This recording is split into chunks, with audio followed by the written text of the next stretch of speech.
Ce matin, 2 lectures vous sont proposées. La première se trouve dans l'Évangile selon Matthieu, le chapitre 11, les versets 25 à 30. Et la deuxième se trouve dans la deuxième épître aux Corinthiens, le chapitre 6, les versets 14 à 18. Nous lisons dans Matthieu, le chapitre 11, les versets 25 à 30. En ce temps-là, Jésus prit la parole et dit : « Je te loue, Père, Seigneur du ciel et de la terre, de ce que tu as caché ces choses aux sages et aux intelligents, et de ce que tu les as révélées aux enfants. Oui, Père, je te loue de ce que tu l'as voulu ainsi. Toutes choses m'ont été données par mon Père, et personne ne connaît le Fils si ce n'est le Père. Personne non plus ne connaît le Père si ce n'est le Fils et celui à qui le Fils veut le révéler. Venez à moi, vous tous qui êtes fatigués et chargés, et je vous donnerai du repos. Prenez mon joug sur vous et recevez mes instructions, car je suis doux et humble de cœur, et vous trouverez du repos pour vos âmes, car mon joug est doux et mon fardeau léger. Je lis dans 2 Corinthiens 6, les versets 14 à 18. Ne vous mettez pas avec les infidèles sous un joug étranger. Car quel rapport y a-t-il entre la justice et l'iniquité? Ou qu'y a-t-il de commun entre la lumière et les ténèbres? Quel accord y a-t-il entre Christ et Bélial? Ou quelle part a le fidèle avec l'infidèle? Quel rapport y a-t-il entre le temple de Dieu et les idoles? Car nous sommes le temple du Dieu vivant, comme Dieu l'a dit, « J'habiterai et je marcherai au milieu d'eux. Je serai leur Dieu et ils seront mon peuple. C'est pourquoi, sortez du milieu d'eux et séparez-vous, dit le Seigneur. Ne touchez pas à ce qui est impur et je vous accueillerai. Je serai pour vous un père et vous serez pour moi des fils et des filles, dit le Seigneur Tout-Puissant. Amen. Seigneur, ta parole est la vérité. Sanctifie-nous par ta vérité. Les 2 lectures qui ont été faites nous amènent à nous attarder plus particulièrement sur les 6 versets de Matthieu.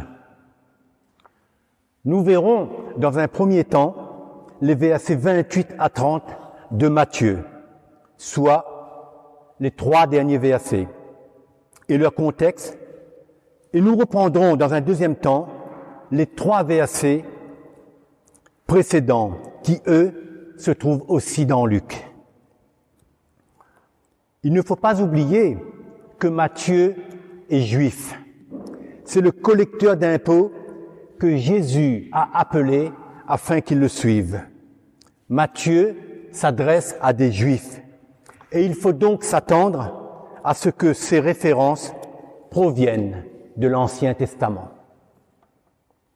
Dans un troisième temps, nous pourrons poursuivre notre méditation avec le texte de 2 Corinthiens 6, 14 à 18 et voir ce qu'il peut ajouter à la compréhension de Matthieu 11. Matthieu, les versets 28 à 30. Venez à moi, vous tous qui êtes fatigués et chargés, et je vous donnerai du repos. C'est après une louange que Jésus élève vers son Père que ce passage est donné. Jésus loue son Père car il a révélé ces choses aux enfants.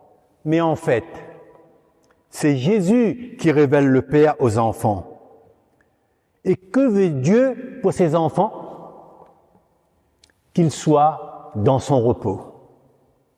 Mais quel est ce repos? Dans le chapitre précédent, c'est-à-dire le chapitre 10, lorsque Jésus envoie ses disciples en mission, Jésus annonce que ceux qui seront ses serviteurs, qui proclameront la vérité de l'Évangile, seront persécutés et même seront rejetés par leur propre famille. Ce n'est pas, à proprement parler, ce qu'on appelle le repos.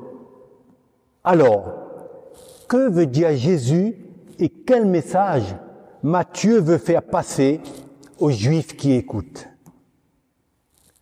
Le chapitre 11 commence par « Lorsque Jésus eut achevé de donner ses instructions ».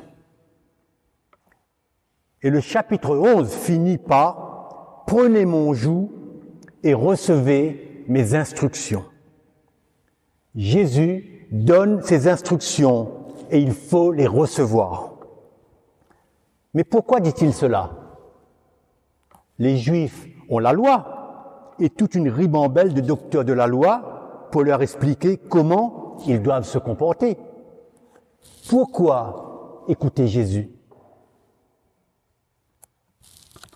La loi a été pervertie par les hommes et le chemin qui mène à Dieu a été obstrué. Jésus est donc venu pour ouvrir ce chemin qui mène au Père. Des hommes se sont saisis de la loi de Dieu pour en faire leur loi.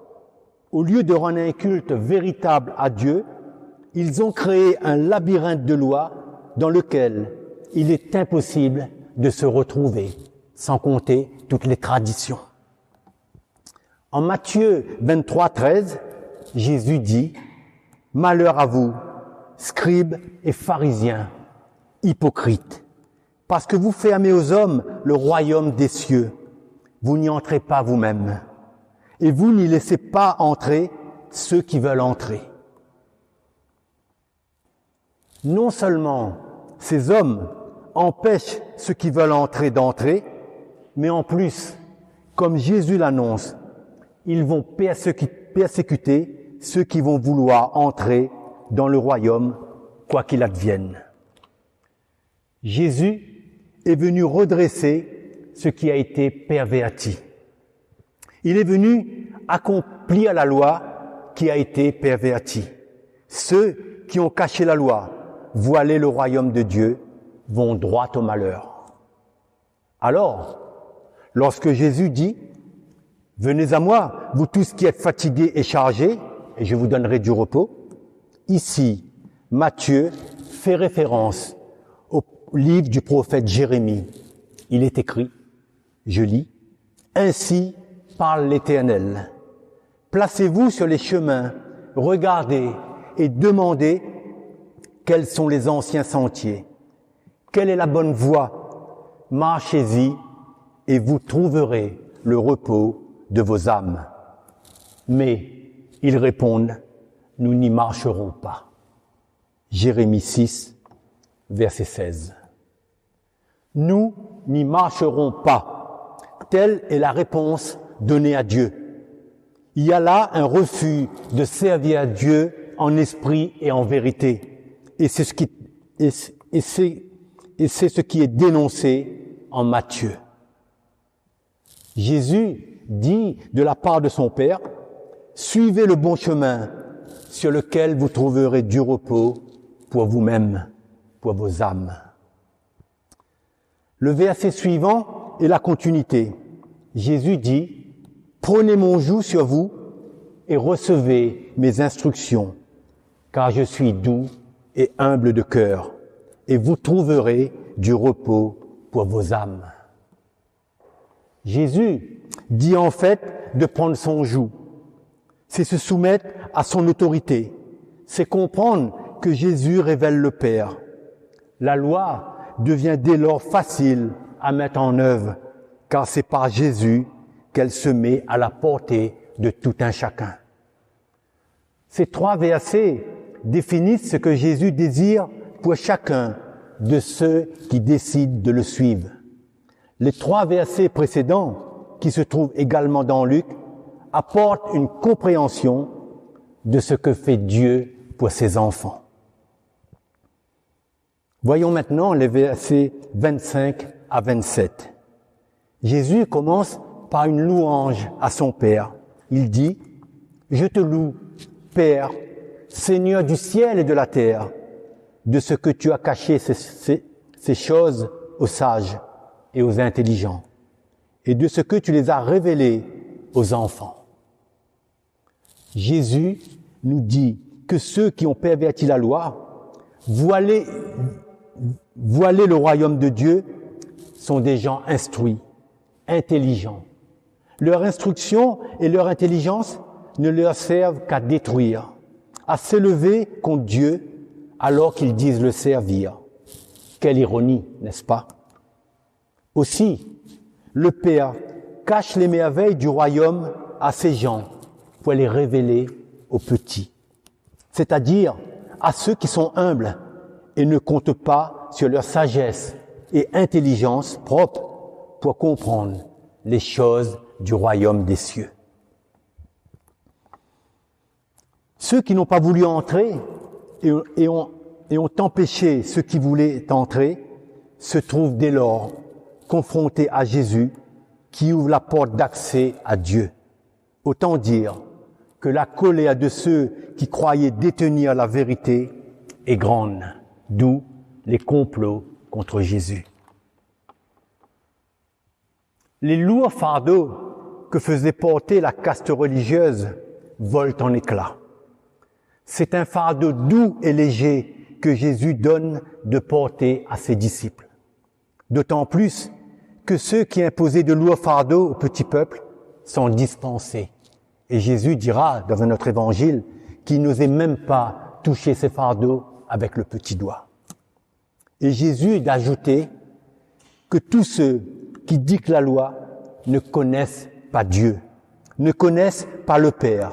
Leur religion ne donne pas la vie. Jésus dit aussi, « Malheur à vous, scribes et pharisiens, hypocrites, parce que vous payez la dîme de la menthe, de l'ânette et du cumin, et que vous laissez ce qui est plus important dans la loi, la justice, la miséricorde et la fidélité. C'est là ce qu'il fallait pratiquer sans négliger les autres choses. » Les scribes et les pharisiens adaptent, selon leurs envies hypocrites, la loi juste et bonne de Dieu.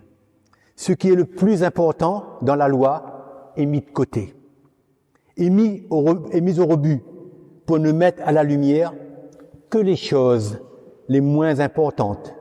Ainsi, le peuple n'est plus enseigné. Le prophète Osée disait déjà, « Mon peuple est détruit parce qu'il lui manque la connaissance. » Osée 4:6. Paul dit de même dans la première épître à Timothée, « Notre Sauveur Jésus-Christ veut que tous les hommes soient sauvés et parviennent à la connaissance de la vérité. » C'est la connaissance de la vérité qui conduit au salut. Pas une connaissance humaine, mais une connaissance donnée par l'Esprit de Dieu qui conduit tout homme qui le reçoit dans la vérité. Et c'est cette vérité que les docteurs de la loi ne désiraient pas communiquer au peuple, car ils n'avaient que mépris pour lui. Il faut se rappeler que la connaissance du Père est donnée à ses enfants par grâce, aux enfants qui se mettent volontairement à l'école de la sagesse de Dieu, qui reçoivent ses instructions et qui prennent son joug doux et léger. Ceux qui refusent de se mettre à l'école de la parole de Dieu s'excluent d'eux-mêmes. C'est pour cela que Jésus dit souvent aux pharisiens « Malheur à vous ». Et cela correspond à la loi qui donne bénédiction et malédiction selon l'obéissance aux commandements, à la mise en pratique des commandements de Dieu. Les 6 versets de ce chapitre, dans l'Évangile selon Matthieu, nous éclairent sur notre responsabilité à vivre la grâce de Dieu. Si la grâce nous est donnée par Dieu et que nous la recevons avec humilité, alors nous nous nourrirons de la parole de vérité, de la parole faite chair, c'est-à-dire de la parole de notre Seigneur Jésus-Christ. Et si le Fils désire ardemment nous révéler le Père, ne résistons pas, ne luttons pas, laissons-nous saisir et portons le joug doux et le fardeau léger que notre Sauveur, Seigneur et Maître Jésus veut nous donner.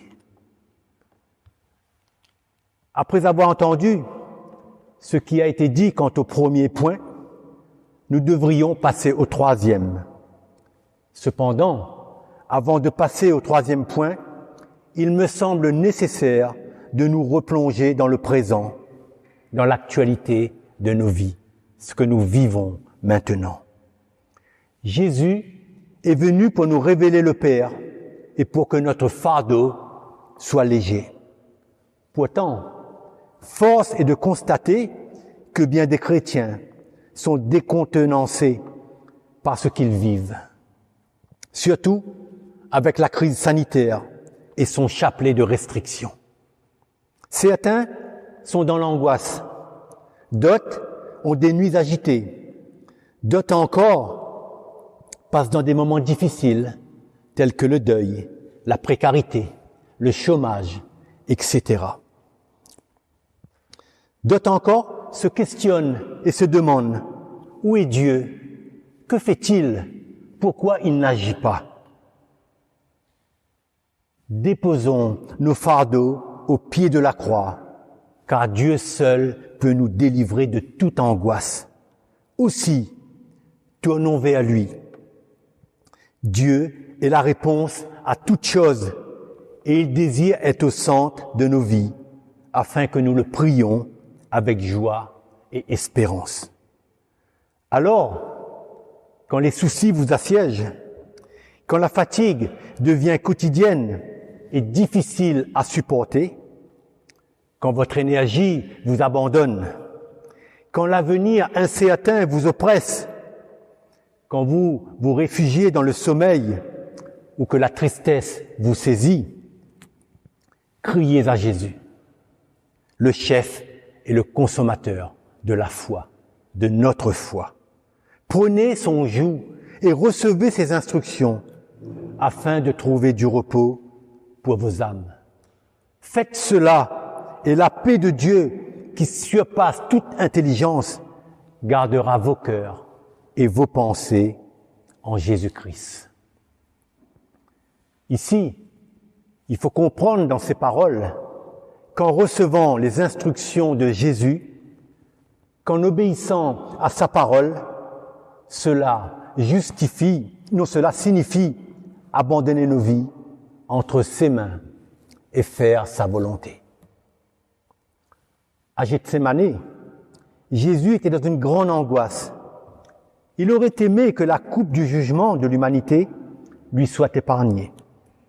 Mais il a dit à son Père que ta volonté soit faite et non la mienne. C'est à cela que Jésus nous appelle, à accomplir la volonté du Père. Toutefois, il ne permettra jamais qu'une épreuve nous soit infligée que nous ne puissions la supporter. 1 Corinthiens 10, 13. Pour conclure cette partie, nous pouvons dire que les vicissitudes de la vie qui occasionnent des angoisses de tout genre sont balayées par la grâce de Dieu qui nous demande de suivre ses instructions, de prendre le joug et de porter le fardeau léger et doux de son Fils. Dieu nous appelle à cesser le temps d'une prière, de déposer nos fardeaux pour repartir avec après la prière. Et après la prière, après avoir reçu les instructions du Seigneur, le fardeau devient doux et léger à porter, parce que Jésus nous aide à le porter. Le prophète Ésaïe résume l'attitude qui doit être celle des enfants de Dieu. Le prophète Ésaïe écrit de la part de Dieu, « C'est dans la tranquillité et le repos que sera votre salut. C'est dans le calme et la confiance que sera votre force. » Ésaïe 30, verset 15. À la lumière de ce qui vient d'être dit, regardons ensemble ce que nous dit Paul dans le texte de 2 Corinthiens que nous avons lu.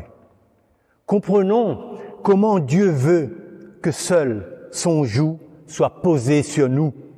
Matthieu et Paul participent au même enseignement d'une manière différente, mais tous deux disent la même chose.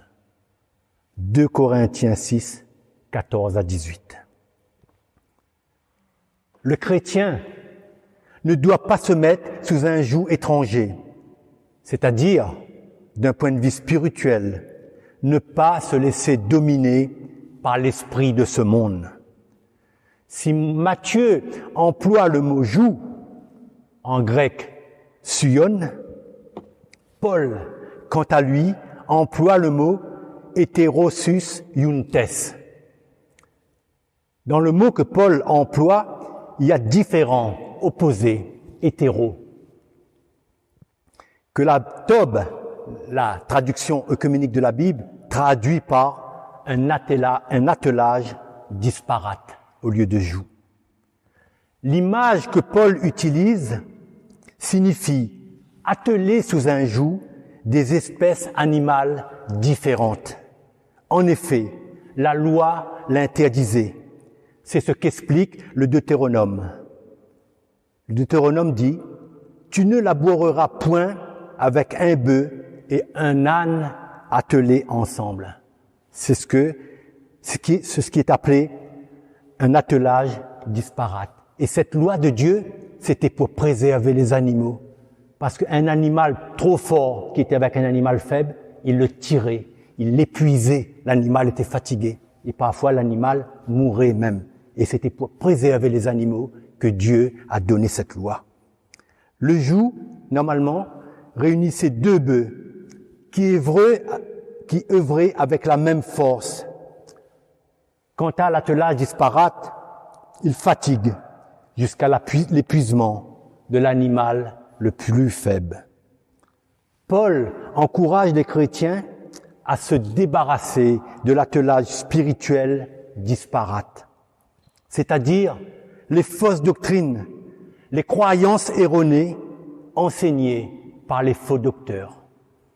Et pour cela, je vous invite à lire chez vous la 2e épître aux Corinthiens. C'est ce que Paul a vécu, comme notre Seigneur Jésus-Christ. Comme le Seigneur Jésus s'est combattu contre les faux docteurs, contre les docteurs de la loi, Paul aussi a combattu les faux docteurs dans 2 Corinthiens. Et c'est à cause de cela que Paul nous enseigne cela.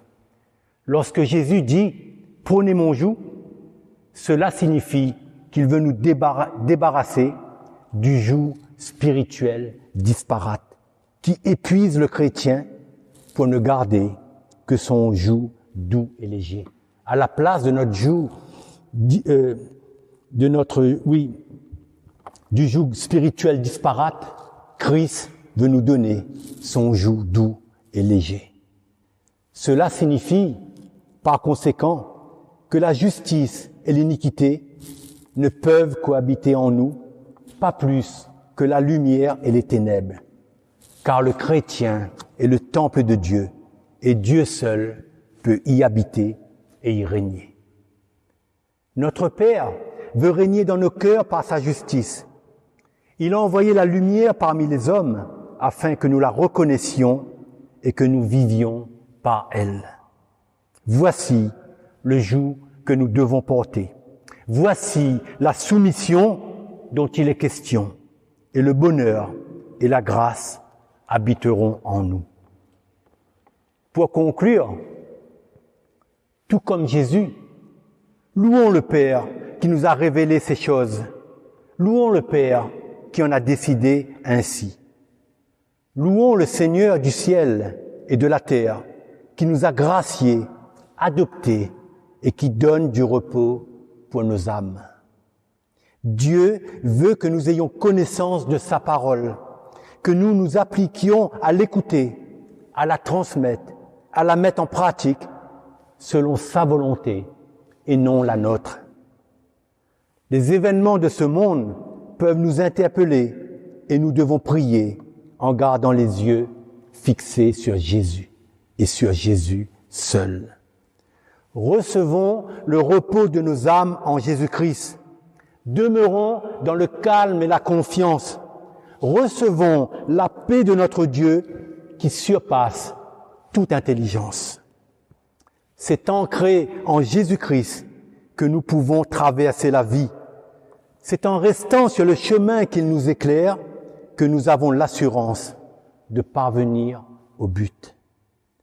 Venez à moi, vous tous qui êtes fatigués et chargés, et je vous donnerai du repos, nous dit notre Seigneur. Apprenons pour certains et continuons pour d'autres à demeurer dans le repos de Dieu en méditant sa parole et en priant. Que nos cœurs battent au rythme du cœur de Dieu. À Dieu seul soit la gloire. Amen.